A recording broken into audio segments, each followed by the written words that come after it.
जय श्रीमन नारायण।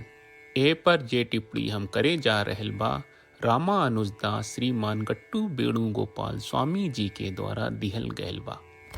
अध्याय 16 देव असुर संपद विभाग योग श्लोक 15। आढ्यः अभिजनवानस्मि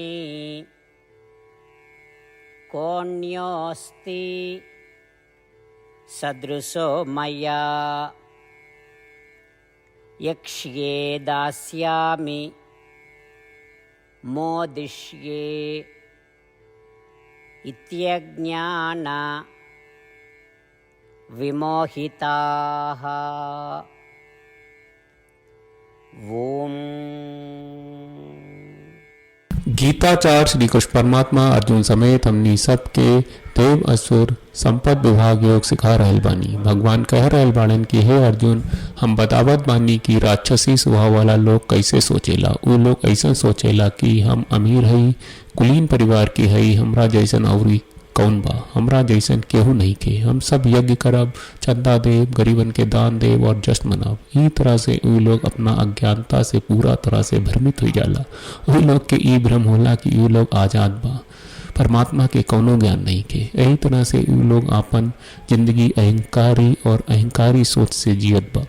यही कह के श्री कृष्ण परमात्मा आश्री स्वभाव वाला लोग के अहंकारी सोच के बारे में बता रहे बाड़े।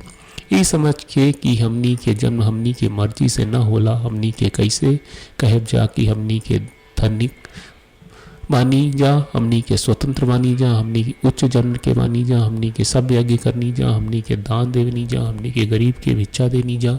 अहंकार से सोच के बजाय हमनी के ई समझे के चाहिए ई मानव जन्म एगो अद्भुत और अनमोल मौका है जौन भगवान हमनी के अपन कर्म के शुद्ध करे और ओकरा के हासिल करे के दिए बाड़े।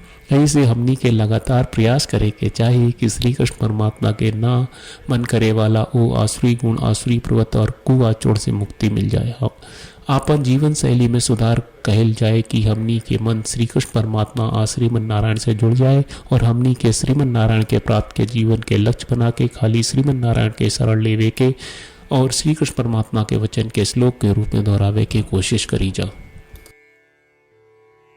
आढ्योऽभिजनवानस्मि कोऽन्योऽस्ति सदृशो मया यक्ष्ये दास्यामि मोदिष्ये इत्यज्ञान विमोहिताः।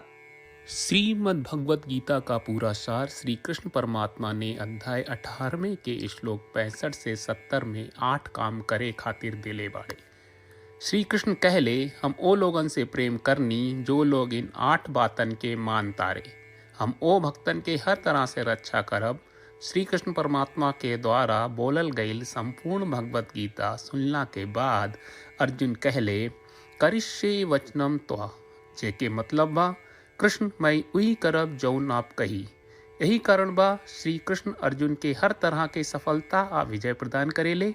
आई परमात्मा के आपन व्रत देई कि हमनी के ये 8 गौ कर्म के पालन करी जा। ई वचन परमात्मा के देवे से बड़न कौनो पूजा तपस्या यज्ञ नहीं। हम 8 प्रण कहब जौन हमनी के करे के चाहिए। आप सब कृपया इन्हन के आपन दिमाग और दिल में सोची। श्री कृष्ण के आपन वचन देवे के ई तरीका में हमनी सबकी कल्पना करे के चाहिए कि श्री कृष्ण का चेहरा खुशी से चमकत बा और खुशी के एहसास करत बा। जय श्रीमन नारायण।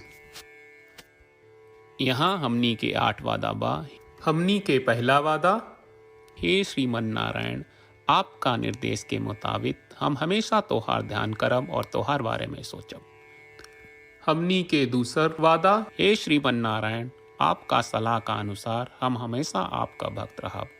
हमनी के तीसर वादा, हे श्रीमन नारायण, हम आपन सब काम तोहरा सेवा के रूप में और तोहरा संतुष्टि खातिर करब। हमनी के चौथा वादा, हे श्रीमन नारायण, जैस की आप माने के कहले रहलू, हमरा बहुत विश्वास बा कि हम आपके होई और हम हमेशा आपन दोनों हाथ जोड़ के आपके नमस्कार करब और आपकी पूजा करब। हमनी के 5वां वादा, हे श्रीमन नारायण, हमरा के तोरा बात माम एकम शरणम ब्रज 1866 याद कहले, जहाँ आप हमरा के आपन का अर्पित करे का कहा। श्रीमन नारायण, मैं हमेशा तोहरे शरण में रहब। हमनी के 6वां वादा, हे श्रीमन्नारायण, हमरा के तोहरा बात माँ सुचहा 1866 याद कहले कि आप हमनी के शोक ना करे का आश्वासन दे रहे बड़े, हम अब और शोक ना करब। हमनी के सातवां वादा, हे श्रीमन्नारायण, आपने हमरा खातिर श्रीमद् भगवत गीता के वितरण करके हम सबके कृपा कहले और आशीर्वाद दहले बा।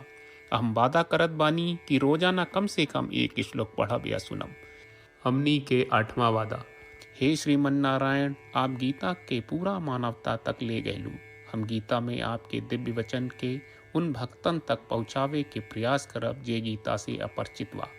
हे श्रीमन्नारायण, हम उई करब जौन तू करे का कहब। हम ऐसन व्यवहार करब जैसन आप चाहत बानी और हम खाली आपका खातिर काम करब। श्रीमन्नारायण के रोज आपन वचन देहल कि हम ओइस करब जैस आप कहत बानी, ई अपने आप में बड़न पूजा बा। श्रीमन्नारायण, करशे वचनम त्वा। श्रीमन्नारायण, हम तोरे निर्देश के मुताबिक काम करब। सर्वम श्री कृष्ण अर्पणम अस्तु। जय श्रीमन्नारायण। आढ्यः अभिजनवानस्मि, कोऽन्योऽस्ति सदृशो मया।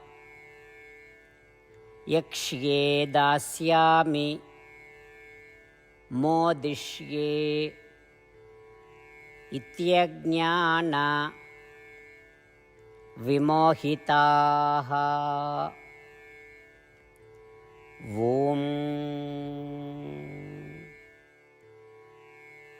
आढ्योऽभिजनवानस्मि, कोऽन्योऽस्ति सदृशो मया। यक्ष्ये दास्यामि मोदिष्ये इत्यज्ञानविमोहिताः।